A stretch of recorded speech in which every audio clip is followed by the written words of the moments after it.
আজি hello' students, আজি 20 ডিচেম্বৰ 2024। আজি সমগ্ৰ শিক্ষা ডিব্ৰুগড় জিলাৰ উদ্যোগত প্ৰাক গুণোৎসৱৰ পৰীক্ষা লোৱা হৈছিলে। এইখন হৈছে তৃতীয় শ্ৰেণীৰ প্ৰশ্ন কাকত। এইখন আমি এতিয়া সমাধান কৰিবলৈ লৈছোঁ। তোমালোকে চাই যাবা আৰু লগে লগে যদি তোমালোকে ছল্ভ কৰি যোৱা তেতিয়াহ'লে তোমালোকে নেক্সট যিটো আমাৰ মক গুণোৎসৱ আৰু গুণোৎসৱ মেইন যিটো পৰীক্ষা হ'ব ফেব্ৰুৱাৰীত ডিব্ৰুগড় জিলাৰ বাবে, তাত তোমালোকৰ নিশ্চয় সুবিধা হ'ব। প্ৰথম প্ৰশ্নটো আমি চাই লওঁ। হোমী জাহাংগীৰ ভাভাৰ জন্ম হৈছিল এটি খ্যাতিসম্পন্ন পাৰ্চী পৰিয়ালত।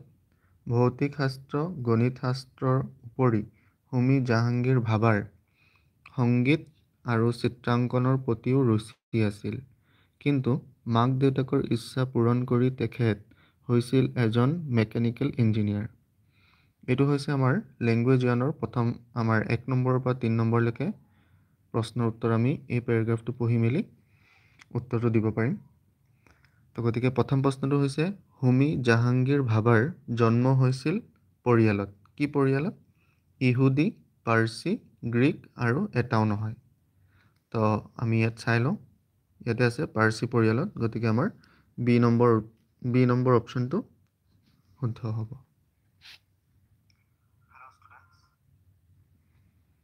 ইয়াৰ পিছত আমাৰ 2 নম্বৰ প্ৰশ্নটো চাই লওঁ আমি। হোমী জাহাংগীৰ ভাভাই তলৰ কোনটো বিষয় ভাল পাইছিল? সাহিত্য, গণিত, বুৰঞ্জী আৰু এটাও নহয়।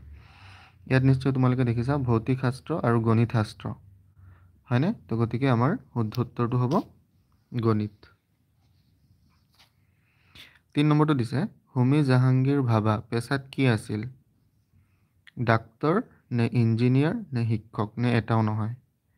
ইয়াতে আমাৰ দিছে তেখেতে মেকানিকেল ইঞ্জিনিয়াৰ আছিল, গতিকে সেইটো শুদ্ধ উত্তৰটো হ'ব বি, ইঞ্জিনিয়াৰ। এইবাৰ আমাৰ পিছৰ দফাটো চাওঁ আমি। এই দফাটো পঢ়ি আমি 4 পৰা 7 নম্বৰ প্ৰশ্ন উত্তৰকেইটা আমি দিব লাগিব। ভাৰতবৰ্ষৰ উত্তৰ পূবত থকা আমাৰ ৰাজ্যখনৰ নাম হ'ল অসম।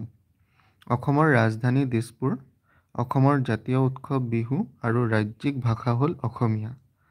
অসম চাহ খেতিৰ বাবে বিখ্যাত। অসমত এশিঙীয়া গড় কাজিৰঙাত পোৱা যায়।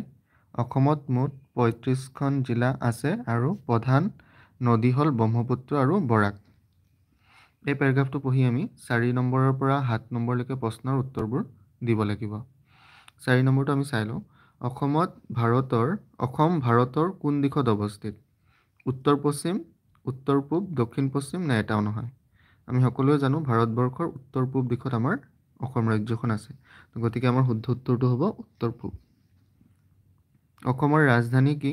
এইটো আমি সকলোৱে জানো, তেজপুৰ, গুৱাহাটী, দিছপুৰ নে এটাও নহয়। দিছপুৰ হয়।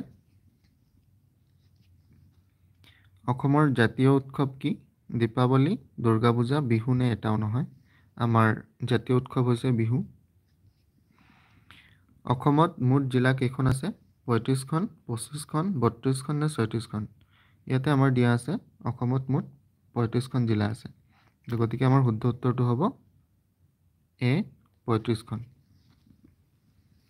এবাৰ আমাৰ 8 নম্বৰ প্ৰশ্নৰ উত্তৰ চাই লওঁ। 8ৰ পৰা 11 নম্বৰলৈকে আমি এই পেৰাগ্ৰাফটো পঢ়ি উত্তৰটো দিব লাগিব। স্বৰ্গৰ দেৱতাসকলৰ ৰজা ইন্দ্ৰ, দেৱৰাজ ইন্দ্ৰৰ ৰাজসভাত কেইবাগৰাকী নৰ্তকী আছিল? তাৰে ভিতৰত এগৰাকী হ'ল বালিমাহী চৰাই। মৰতৰ বতৰা ল'বলৈ ইন্দ্ৰই বালিমাহীক প্ৰতি বছৰে একোবাৰ পৃথিৱীলৈ পঠিয়ায়। বালিমাহী পৃথিৱীলৈ আহে আৰু উভতি গৈ মৰ্ত্যৰ সৌন্দৰ্যৰ বিষয়ে দেৱৰাজৰ সভাত বিৱৰি কয়। এদিনাখন বালিমাহীয়ে পৃথিৱীত দেখি অহা সৰিয়হ ফুলৰ সৌন্দৰ্যৰ কথা বৰ্ণনা কৰি আছিল। সেই সময়ত দেৱৰাজৰ জীয়াৰী দেৱকন্যাও ৰাজসভাত উপস্থিত আছিল। এতিয়া এই পেৰাগ্ৰাফটোৰ পৰা 8ৰ পৰা 11 নম্বৰলৈকে প্ৰশ্ন উত্তৰবোৰ দিব লাগিব। 8 নম্বৰটো কৈছে স্বৰ্গৰ দেৱতাসকলৰ ৰজাজনৰ নাম কি? ব্ৰহ্মা, বিষ্ণু, ইন্দ্ৰ নে শিৱ। ইয়াতে আমি জানো স্বৰ্গৰ দেৱতাসকলৰ ৰজা আছিল ইন্দ্ৰ, গতিকে আমাৰ চি নম্বৰটো শুদ্ধ। ইন্দ্ৰৰ ৰাজসভাৰ নৰ্তকী চৰাইজনীৰ নাম কি? কাউৰী, চিলনী, পাৰ, বালিমাহী। আমি সকলোৱে জানো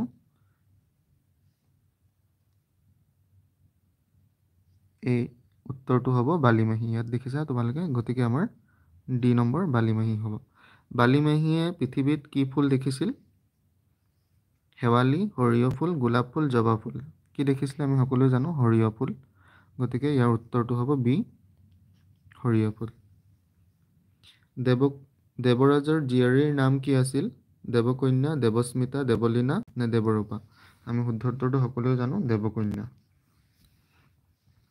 এইবাৰ আমাৰ 12ৰ পৰা 16 নম্বৰলৈকে আমি এই শেষৰ পেৰাগ্ৰাফটো পঢ়িব লাগিব।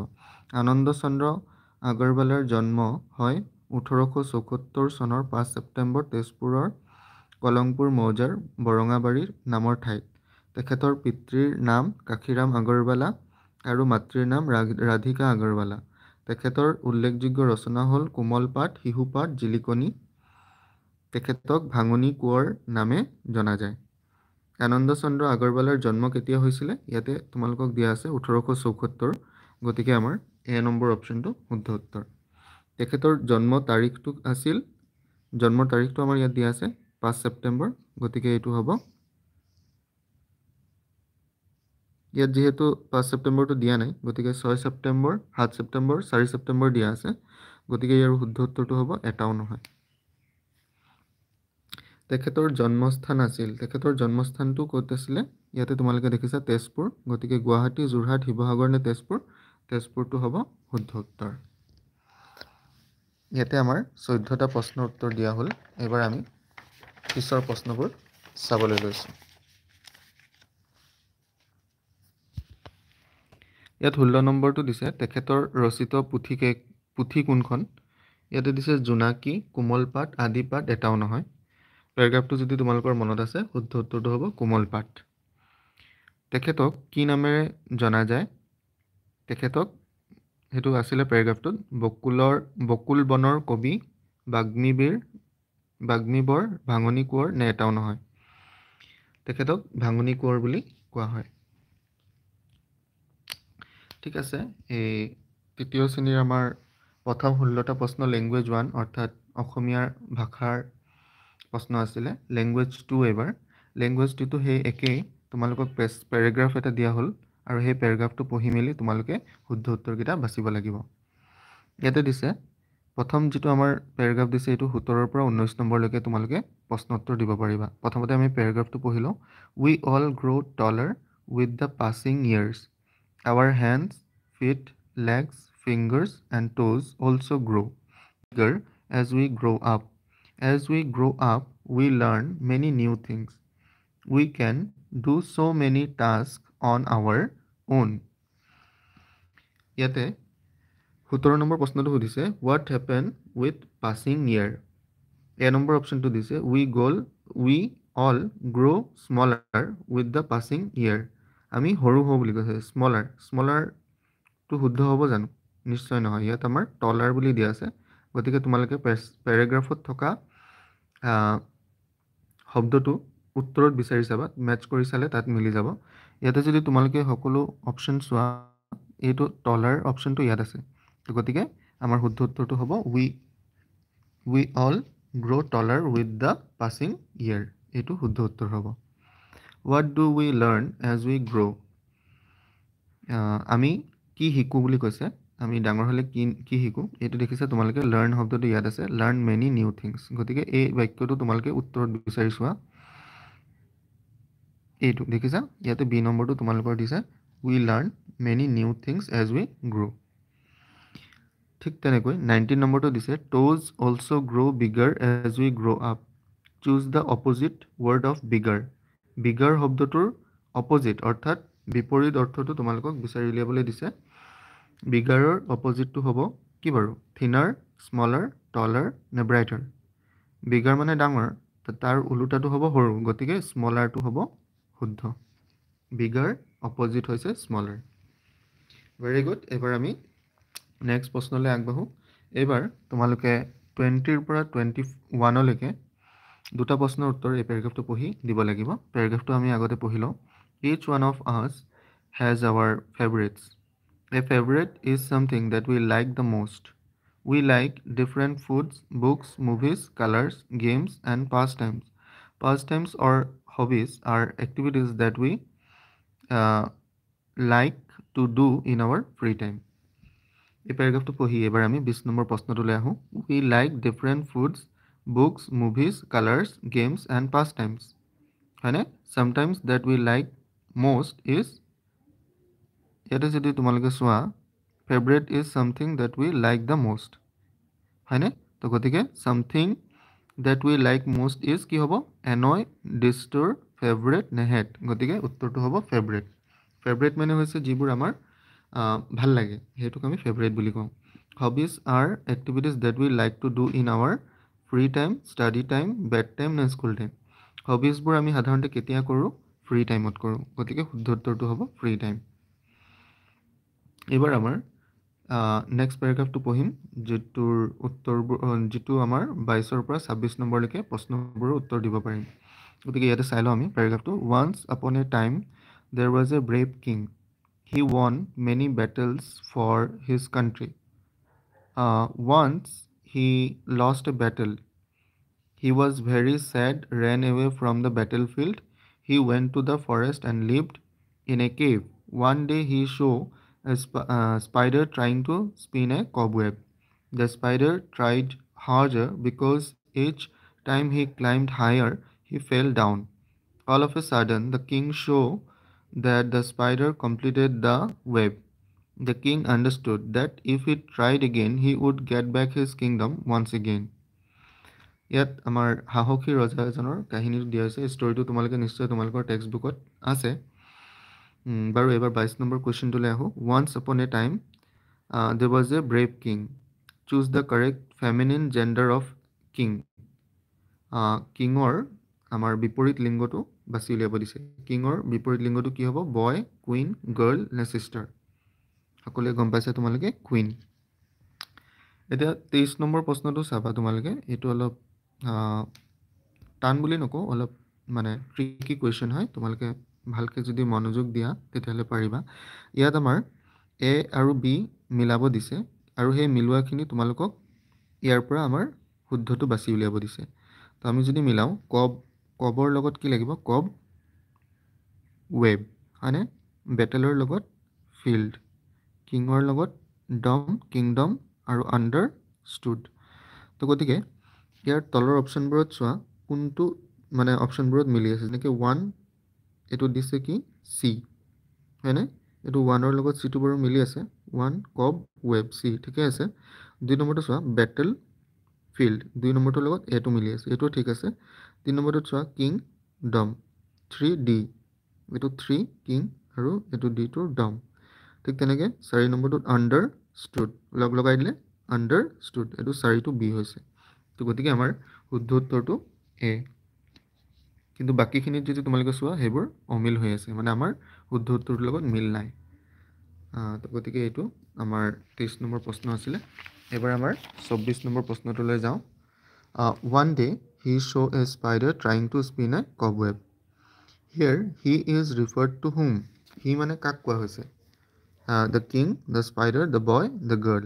ইয়াত আমাৰ he মানে ৰজাজনৰ কথা কোৱা হৈছে, the king. 25. Why did the king run away from the battlefield? ৰজাই যুদ্ধক্ষেত্ৰৰ পৰা কিয় পলাই গৈছিলে? বিকজ ইয়াৰ আমাৰ অপশ্যনকেইটা পঢ়ি যোৱা। Because he had lost a horse, because he had lost a battle, because he had found a treasure, because he was suffered from ill.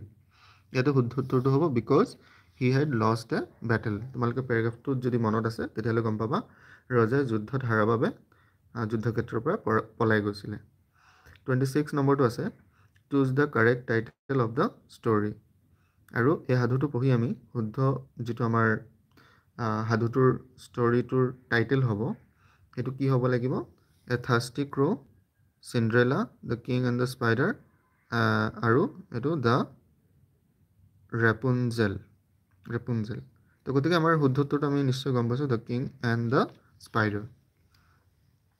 এইখিনিতে আমাৰ লেংগুৱেজটো অৰ্থাৎ ইংৰাজীৰ ভাগটো আমাৰ শেষ হৈছে। এইবাৰ আমাৰ মেথছৰ ভাগলৈ আহিছোঁ। 27 নম্বৰটো দিছে, তোমালোকে চোৱা। তলত দিয়া কোনটো আকৃতিৰ তিনিটা চুক? এ, বি, চি, ডি। শুদ্ধ উত্তৰটো হৈছে বি। 28 নম্বৰটো চোৱা। তলৰ সংখ্যাবোৰৰ ভিতৰত আটাইতকৈ সৰু সংখ্যা কোনটো? ভালকৈ তোমালোকে সংখ্যাবোৰলৈ মন কৰা। 100, 119, 200, 110। আটাইতকৈ সৰু সংখ্যাটো হৈছে 100, গতিকে শুদ্ধ অপশ্যনটো হ'ব এ। 29 নম্বৰটো চোৱা। 120 মিনিটত কিমান ঘণ্টা? আমি সকলোৱে জানো 60 মিনিটত 1 ঘণ্টা হয়, গতিকে 120 মিনিটত কিমান হ'ব? নিশ্চয় তোমালোকে গম পাইছা, অপশ্যন বি অৰ্থাৎ 2 ঘণ্টা। 60 লগ লগালে 120 মিনিট।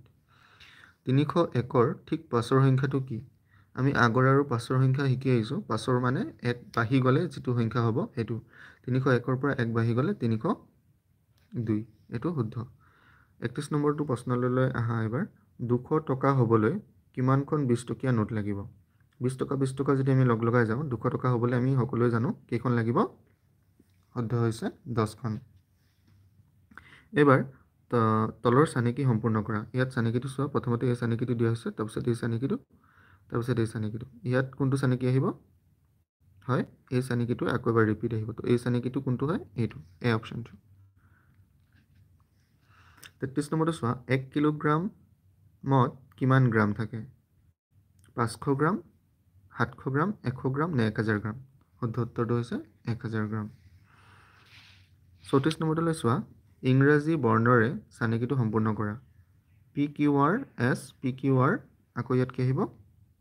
শুদ্ধ হৈছে S। এবাৰ 35 নম্বৰটো চোৱা। 340 আৰু 6, এই তিনিওটা যদি আমি লগ লগাই দিওঁ, মানে যোগ কৰোঁ, তেতিয়াহ'লে কোনটো হ'ব?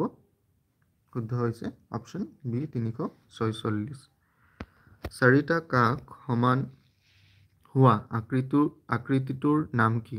4টা কাষ যদি সমান হয়, তাক আমি কি বুলি ক'ম? বৰ্গ বুলি ক'ম। 38 নম্বৰটোলৈ চোৱা এবাৰ। কোনটো মাহত 28 দিন থাকে? আমি সকলোৱে জানো ফেব্ৰুৱাৰী মাহত।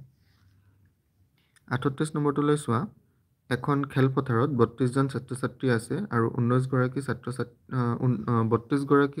আৰু 19গৰাকী ছাত্ৰী আছে। খেলপথাৰত মুঠ কিমানজন ছাত্ৰ ছাত্ৰী হ'ব? যদি আমি লগ লগাই দিওঁ, তোমালোকে যোগ কৰি চাবা, শুদ্ধ উত্তৰটো কিমান ওলাব? হৈছে 51। আৰু এইটো তোমালোকে নিজে যোগ কৰি চাবা। 3 × 2 = 32 আৰু 19টো যোগ কৰি চাবা। শুদ্ধ উত্তৰটো এইটো হয়, মই দি দিছোঁ, তোমালোকে নিজেও কৰি চাবা। 110 আৰু 112ৰ মাজৰ সংখ্যাটো কি? শুদ্ধ হৈছে 111। তলৰ কোনটো অযুগ্ম সংখ্যা? 12, 14, 48 নে 3? শুদ্ধ হৈছে 3। আৰু অযুগ্ম সংখ্যা কোনবোৰ তোমালোকে নিশ্চয় জানা, যিবোৰ আমি দুভাগ কৰিব নোৱাৰোঁ। 3টো আমি নিশ্চয় দুভাগ কৰিব নোৱাৰিম। 41 নম্বৰটোলৈ চোৱা। কাষত ঘেৰ দিয়া অংকটোৰ স্থানীয় মান কিমান? ইয়াত যিহেতু প্ৰিণ্টিং মিষ্টেক এটা হৈছিলে, এইটো 7, 8, 6 দি দিছিলে আৰু গোলটোৰ ভিতৰত কোনো সংখ্যা দিয়া নাছিলে, গতিকে মই ইয়াতে 7 এটা বহাই দিছোঁ। গতিকে আমি যদি একক দশক মাতি চাওঁ, 7ৰ স্থানীয় মান হ'ব একক। তাৰমানে 7 হ'ব একক, অৰ্থাৎ 7 কোনটো হ'ব শুদ্ধ? আমাৰ অপশ্যন চি। অলমষ্ট আমাৰ শেষ হৈছে, 41টা প্ৰশ্ন শেষ হৈছে। ইয়াৰ পিছত আমাৰ পৰিৱেশৰ প্ৰশ্নবোৰ বাকী থাকিব। গণিতৰ আৰু 3টা প্ৰশ্ন বাকী আছে। 42 নম্বৰটো দিছে। 2, 4, 5 অংককেইটাৰে লিখিব পৰা আটাইতকৈ ডাঙৰ সংখ্যাটো কি? এইটোত আমি সকলোৱে জানো, ডাঙৰৰ পৰা সংখ্যাবোৰ আমি সজাই আহিব লাগিব। মানে ডাঙৰৰ পৰা সৰুলৈ সজাই দিলে আমি ডাঙৰ সংখ্যাটো পাম। তাৰমানে 542। বিয়োগৰ সহায়ত তলৰ কোনটো কাৰ্য কৰা হয়? বিয়োগ কৰিলে মানে সেইবোৰ কি হ'ব? কমোৱা মানে হ্ৰাস হোৱা, বঢ়োৱা মানে বৃদ্ধি হোৱা, সমান কৰা নে এটাও নহয়? আমি সকলোৱে জানো বিয়োগ কৰিলে মানে কমি কমি যায়। 44 নম্বৰটোলৈ চোৱা। ইয়াত আমাৰ যোগ অংক এটা দিছে, তোমালোকে যোগ কৰি চাবা আৰু ইয়াৰ শুদ্ধ উত্তৰটো কমেণ্টত জনাবা। 994 যোগ 42 9 4 13 3, ইয়াত কি বহিব? 3 বহিব। গতিকে অপশ্যনত চাই লোৱা 3 ক'ত আছে, এইটো অপশ্যন চি। এইবাৰ আমাৰ পৰিৱেশৰ প্ৰশ্নবোৰলৈ আহোঁ। পৰিৱেশৰ আমাৰ 45 নম্বৰ প্ৰশ্নটো আছে, অসমৰ ৰাজ্যিক বৃক্ষ কি? আমি সকলোৱে জানো হুলুং। বগাই যোৱা গছক কি বুলি কোৱা হয়? লতাজাতীয় গছ বুলি কোৱা হয়। অসমৰ ৰাষ্ট্ৰীয় ফুল কি? আমাৰ ৰাষ্ট্ৰীয় ফুল কি? অসমৰ নহয়, চৰি। ৰাষ্ট্ৰীয় ফুল বুলি ক'লে আমাৰ ভাৰতৰ ৰাষ্ট্ৰীয় ফুল বুলি বুজায়, তো গতিকে সেইটো হ'ব পদুম। এবিধ উভচৰ প্ৰাণী হ'ল, উভচৰ প্ৰাণী আমি সকলোৱে জানো ভেকুলী। মাকৰ ভায়েকক কি বুলি কোৱা হয়? মাকৰ ভায়েকক আমি মামা বুলি কওঁ, গতিকে শুদ্ধ উত্তৰটো হৈছে এইটো। খেলপথাৰত খেলা এবিধ খেলৰ হ'ল ফুটবল, কেৰম, দবা আৰু লুডু। পিছৰ 3টা আমি ঘৰতে বহি খেলিব পাৰোঁ, মানে ইনডোৰ গেম হ'ব, আৰু এইটো ফুটবলটো হৈছে আউটডোৰ গেম, মানে আমি বাহিৰত খেলিবলৈ ফিল্ডত খেলিব লাগিব। জুই নুমুৱাত ব্যৱহাৰ কৰা গাড়ীখনক কি বুলি কোৱা হয়? আমি সকলোৱে জানো এম্বুলেঞ্চ, অগ্নি নিৰ্বাপক গাড়ী, ৰেলগাড়ী নে জাহাজ? অগ্নি নিৰ্বাপক গাড়ী বুলি কোৱা হয়। জন্তুৱে টনা গাড়ী, জন্তুৱে টনা এবিধ গাড়ী কোনটো হ'ব? গৰু গাড়ী, বাছ, ৰেলগাড়ী নে জাহাজ? গৰু গাড়ীটো শুদ্ধ হ'ব। দিশ প্ৰধানকৈ কেইটা? আমি সকলোৱে জানো দিশ প্ৰধানকৈ 4টা, সেইকেইটা হৈছে পূব, পশ্চিম আৰু উত্তৰ, দক্ষিণ। সূৰ্যৰ নিজা তাপ আৰু পোহৰ নহয় জানো? সূৰ্যৰ তাপ আৰু কি হ'ব? পোহৰ। পোহৰ আছে, বিটো শুদ্ধ উত্তৰ হ'ব। জ্বৰ জোখা যন্ত্ৰটোৰ নামটো কি? আমি কাৰোবাৰ যদি জ্বৰ হয়, কিমান জ্বৰ হৈছে সেইটো জুখিবলৈ আমি কোনটো যন্ত্ৰ ব্যৱহাৰ কৰোঁ? থাৰ্মোমিটাৰ, ডগাপাল্লা, স্কেল, কম্পাছ। নিশ্চয় আমি থাৰ্মোমিটাৰ ব্যৱহাৰ কৰোঁ। ৰামধেনুত কেইটা ৰং আছে? 5টা, 6টা, 7টা নে 8টা? আমি সকলোৱে জানো ৰামধেনুৰ 7টা ৰং। পানীত চলা বাহনে মানুহ আৰু বয় বস্তু কঢ়িয়াই নিয়া ব্যৱস্থাটোক আমি কি পৰিবহণ ব্যৱস্থা বোলো? নিশ্চয় সকলোৱে জানা তোমালোকে জল পৰিবহণ ব্যৱস্থা। সৌৰজগতত মুঠ গ্ৰহ কেইটা আছে? শুদ্ধ হৈছে 8টা। ইয়ালৈকে তোমালোকে OMR-ত ফিল আপ কৰিব লাগিছিলে। ইয়াৰ পিছৰ যিবোৰ কুৱেশ্যন আছিলে সেইবোৰ তোমালোকে বহীত লিখিব লাগিব, আৰু সেইবোৰ তোমালোকে নিজে কৰি কৰিবা। মই এবাৰ বুজাই দিছোঁ, তোমালোকে চোৱা। ৰাইটিং 1ত হ'ব তলত দিয়া যিকোনো এটা বিষয় সম্পৰ্কে 3 শাৰী বাক্য লিখা। ইয়াতে দিছে তোমাৰ বিদ্যালয়, তুমি ভাল পোৱা কাম, গোলাপ ফুল। তোমাৰ যিকোনো এটা তুমি 3 শাৰীকৈ বাক্য লিখিব লাগিব। এইটো লিখি তোমালোকে নিশ্চয় স্কুলৰ ছাৰ বাইদেউক দেখাব পাৰিবা। এইটো মই বুজাই দিছোঁ। ইংৰাজী যিটো ৰাইটিং 2, ইয়াত দিছে the name of my school is, ইয়াত তোমাৰ স্কুলৰ নামটো শুদ্ধকৈ ইংৰাজীত লিখিব লাগিব। যেনেকৈ আমাৰ স্কুলৰ নামটো হৈছে নম্বৰ 2 চৰাইহাবি LP স্কুল। ইয়াতে লিখিব লাগিব the name of my school is number 2 LP school. My favourite pass time is, তুমি আজৰি সময়ত কি কৰি ভাল পোৱা? যদি খেলি ভাল পোৱা প্লেয়িং বুলি লিখিব পাৰিবা। ছবি আঁকি ভাল পালে ড্ৰয়িং বুলি লিখিব পাৰিবা। গান গাই ভাল পালে ছিংগিং বুলি লিখিব পাৰিবা। নাচি ভাল পালে ডান্সিং বুলি লিখিব পাৰিবা। নহ'লে বা যিকোনো তোমাৰ ভাল লগা কামটো ইয়াত লিখিব পাৰিবা। মাই ফাদাৰ ইজ ইয়াত তোমাৰ দেউতাই কি কাম কৰে সেইটো ইয়াত লিখিব লাগিব। যদি ফাৰ্মাৰ হয়, খেতিয়ক হয়, ফাৰ্মাৰ বুলি লিখিবা। পুলিচ যদি হয় পুলিচমেন বুলি লিখিবা। টিচাৰ যদি হয় টিচাৰ বুলি লিখিবা। মাই ফাদাৰ ইজ ফাৰ্মাৰ, বোলে মোৰ দেউতা খেতিয়ক। ঠিক তেনেকৈ ইয়াত তোমালোকে এই যোগবোৰ কৰিব লাগিব। শুদ্ধটো মই কৰি দিছোঁ, তোমালোকে চাই যাবা।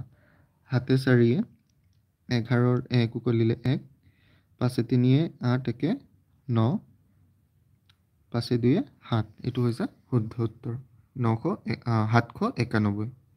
এইটো সকলোৱে যোগ কৰিলে তোমালোকে জানা 9 1 10 0 উকলিলে 1 আৰু 9 1 10। ঠিক তেনেকৈ এইটো যোগ কৰিবা। 7 3 10 0 উকলিলে 1, 7 2 9 1 10, এইটো শুদ্ধ উত্তৰ। এইবাৰ বিয়োগবোৰো মই কৰি দিছোঁ, তোমালোকে নিজে কৰি চাবা। 8ৰ পৰা 9 নাযায়, সেইকাৰণে 1 ধাৰ কৰিলোঁ। 18, 18ৰ পৰা 9 গ'লে 9, ইয়াত থাকিব 5, 5ৰ পৰা 5 গ'লে 0, 5ৰ পৰা 4 গ'লে 1, 109 হৈছে শুদ্ধ উত্তৰ। এতিয়া এই বিয়োগটো চাওঁ। 5ৰ পৰা 5 গ'লে 0, 6ৰ পৰা 5 গ'লে 1, 7ৰ পৰা 4 গ'লে 3, 310 হৈছে শুদ্ধ উত্তৰ। ইয়াৰ পিছতে তোমালোকৰ ৰিডিং, অসমীয়াত ৰিডিং যিকোনো এভাগ তোমালোকে পঢ়িব লাগিব। দেখিছা ইয়াত প্ৰথম অংশ, দ্বিতীয় অংশ, তৃতীয় অংশ, আৰু ৰিডিং 2 মানে ইংৰাজীৰ যিকোনো এভাগ তোমালোকে পঢ়িব লাগিব। মই গোটেইকেইভাগেই পঢ়ি দিছোঁ, তোমালোকৰ সুবিধা হ'ব, কিন্তু পৰীক্ষাত তোমালোকে যিকোনো এভাগ পঢ়িলেও হ'ব। প্ৰথম অংক বুলি পঢ়িব নালাগে, জাষ্ট ইয়াৰ পৰা তোমালোকে পঢ়িবলৈ হ'ব। শৰৎ কালত নিয়ৰ পৰে ক্ষমা মহৎ গুণ, দীপাৱলী পোহৰৰ উৎসৱ। এইবাৰ দ্বিতীয় অংক মই পঢ়িবলৈ লৈছোঁ। ভোক লাগিলে আহাৰ খাবা, অতি ভোজন বেয়া, আমাৰ জিভাই সোৱাদ লয়, আহাৰ ভালদৰে চোবাই খাব লাগে। তৃতীয় অংক মই পঢ়ি দিব লৈছোঁ। নিতৌ গা ধোৱা ভাল, চৰাইৰ পাখিক ডেউকা বোলে, দিখৌ এখন নৈৰ নাম, কলমৌ শাক খাবলৈ ভাল। এবাৰ মই ৰিডিং L2 অৰ্থাৎ ইংৰাজীৰ ৰিডিংটো পঢ়ি দিব লৈছোঁ। গোটেইকেইভাগে মই পঢ়ি দিম, তোমালোকে যিকোনো এভাগ পঢ়িলেও হ'ব। A school has a library, our good manners show how we are. School is a great place to learn and have fun. Friends make us happy. A cow chews its food. Sparrow picks at grains. We had a big dinner. Would you lend me a pen? The train leaves every morning at 8 a.m. গতিকে ইমানেই আছিলে তৃতীয় শ্ৰেণীৰ আমাৰ প্ৰশ্নৰ উত্তৰসমূহ তোমালোকক solve কৰি দিলোঁ। আশা কৰিছোঁ এই তোমালোকক নেক্সট আমাৰ যিটো প্ৰাক গুণোৎসৱ হ'ব 30 ডিচেম্বৰ তাৰিখে, তাত তোমালোকৰ সহায় কৰিব, আৰু ফেব্ৰুৱাৰী মাহত যিটো আমাৰ মেইন গুণোৎসৱৰ পৰীক্ষা হ'ব তাতো তোমালোকক সহায় কৰিব। গতিকে আজিলৈ আহিছোঁ, ধন্যবাদ।